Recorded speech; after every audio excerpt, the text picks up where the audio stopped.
Today's episode is brought to you by Mazars. SoundCartel. It's a dream many a business owner has, to start a company and sell it for a price with as many zeros on the end as possible. Today's guest did just that, building his tech company to reach a value of more than $1 billion. From SoundCartel, I'm Nicole Goodman, and this is Business Essentials Daily.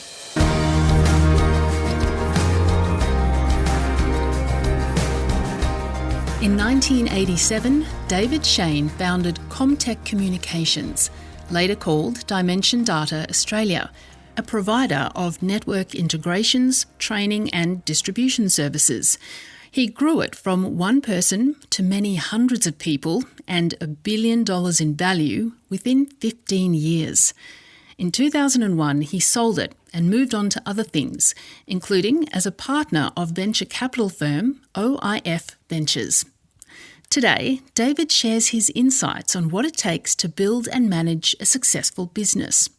He sat down and poured all his decades of business wisdom into a book. It's called The Dumbest Guy at the Table. But why that title? David explains to Chris Ashmore. Whenever I sit around any meeting room table, whether it's a virtual one, so including this one, Chris, I always look around the table and I say, geez, I've got to have the lowest IQ at this table. So when I thought of a name, I just thought I'm going to call it The Dumbest Guy at the Table, because that's often how I feel when I'm in a meeting. And I guess I was smart in a small area of what I did in our company, which was on the sales and marketing side. But I think the smartest thing that I ever did as a young founder, I was 26 years when I did start the company, was I realized that there were some things that I would never ever be able to do, which in my case, in the industry that I was in, which was the computer and networking communications industry, I would never ever be technical. And I'm an accountant by profession, so I knew I could do the books if I had to, but I didn't want to. And I wanted to focus on sales and marketing. So I realized really, really early on that I was going to surround myself with people in those areas that I could never, ever do, those areas that I could do but didn't want to do, and really concentrate on what I love doing. And I think what I have learned is that knowing that you have weaknesses is actually a strength. It's not a weakness. It's actually saying, I know I'm not good at that. I'm nothing to be ashamed of. I am really good at this particular aspect, and that's what I'm going to focus on. Well, it's a smart strategy, and the strategy worked because you built the company to the success it was. But how do you define success? Look, I think the one way you could define it is basically saying we set out with the plan. When I started the company, I had a vision to be regarded as the best network and communications company in the industry to work with.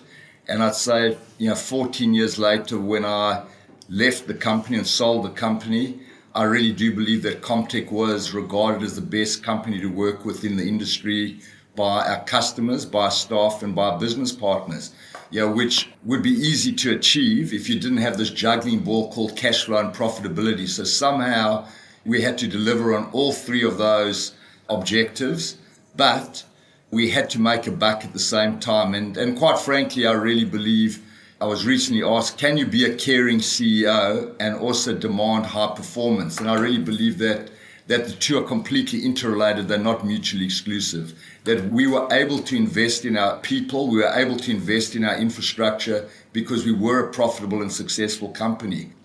Fantastic. Now, you've got a lot of words of wisdom in your book, and one of them, you outline the 5 KPIs for a successful company. Can you run us through what they are? So the first one is your market standing. What is your ability to attract customers, staff, and business partners to your organization? Having staff, especially today when the job market's so tight, having people bang on your door saying, I want to work for your organization, is a lot easier, a lot better than trying to beg people to come and join your organization. Having existing staff recommend family or friends to come and work in your organization is a lot cheaper than using a recruitment company. I said to you at the outset, I think I'm a pretty good salesperson, but I'm not as good a salesperson as a happy customer. So, having your customers being willing to refer you to other customers is the cheapest salesperson that you'll ever have. And our business was built on good relationships with our business partners, and the better we represented a vendor, the more they would be willing to refer us to other vendors. So I think your market standing with your customers, your staff and business partners is critical. The second thing is that, especially in today's market, you have to keep innovating. You can't stand still. And the third area, which is a big buzzword today, is digital transformation or productivity. You can't keep throwing people at problems. You've got to build systems to make it easier for your staff to work in your organization and easier for your customers to do business with you. And 4 and 5, I mentioned at the outset that I'm an accountant by profession. Any bad accountant, including myself, would say cash flow and profitability are critical. And all 5 are absolutely key. It's no use saying, we had a great year this year, we're very profitable, if your level of customer satisfaction is really poor, because you can only go backwards next year. And likewise, no use saying our customers love us, our staff love us, but you're not going to be able to pay the bills for too long. I always look at the management team and say, we have to rate ourselves this year and say, how do we do better in every one of those categories next year in order to make sure that we're going forward and not backwards. Well, you're very big on customer service, as you've been explaining, but why is customer service such a big, important element at ComTech? So every company that succeeds generally is fanatical about customer service. And our brand was legendary customer service. We were renowned for it. We lived it. We breathed it. When your customers love your product and your service, it just makes your cost of customer acquisition a whole lot lower. And I just can't think of any company that will ever survive ultimately while they deliver poor customer service. Now, in one part of your book, you write that no matter what kind of business model you have, nothing happens until you sell something. And you write that in uppercase letters. Why the emphasis? I sometimes think people strive for the perfect product and want to add more features, want to add more functionality.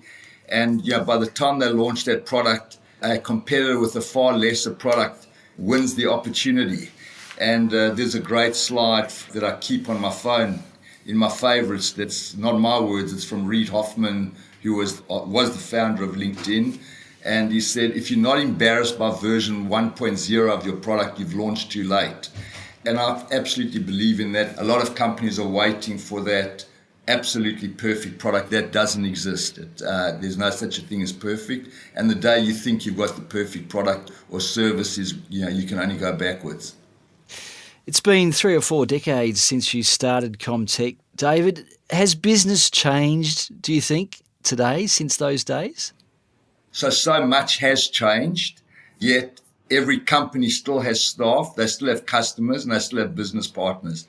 Probably the biggest thing that has changed since my day, Chris, is the advent of social media and the way you can build a brand or kill a brand unbelievably quickly with things like Instagram, LinkedIn, TikTok. If you think how quick it took Afterpay to become a household name in Australia versus how long it would have taken Coca-Cola or McDonald's to build a brand, and the cost of that's probably the biggest change. But as I say, on the whole, how you treat your customers, how you treat your staff, that hasn't changed, and I don't believe it's going to change for the next 10 years. Well, final question, David. What are you doing these days? So I am the co-founder of venture capital fund. It's called OIFVC. I absolutely love what I do. We invest in early stage startups, and we love to add value. In addition to writing a check for a startup, we really try and help and mentor those founders to help them try and achieve the same kind of success that I was able to have many years ago. And what I love is that our youngest founder was 22. Our oldest was 53. We have male founders, female founders. We have founders from big cities, from small cities like Bendigo and It's a really, really exciting time to be in Australia in terms of what's happening with technology. And Australia is really, as we do with most things, are punching way above our weight in terms of the extraordinary success that Australia is starting to have on a global basis with companies like Atlassian, Canvas, Afterpays, WiseTex, Nearmaps, just endless, Aconex. It's just amazing the success that Australia's had in a very, very short period of time. That's David Shein, partner at OIF Ventures.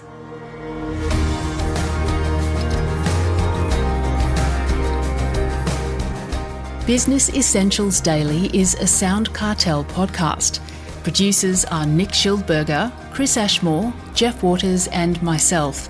Technical production by Pete Letts. I'm Nicole Goodman. Thanks for listening. We'll bring you more Be Daily next week. SoundCartel. This episode was brought to you by Mazars.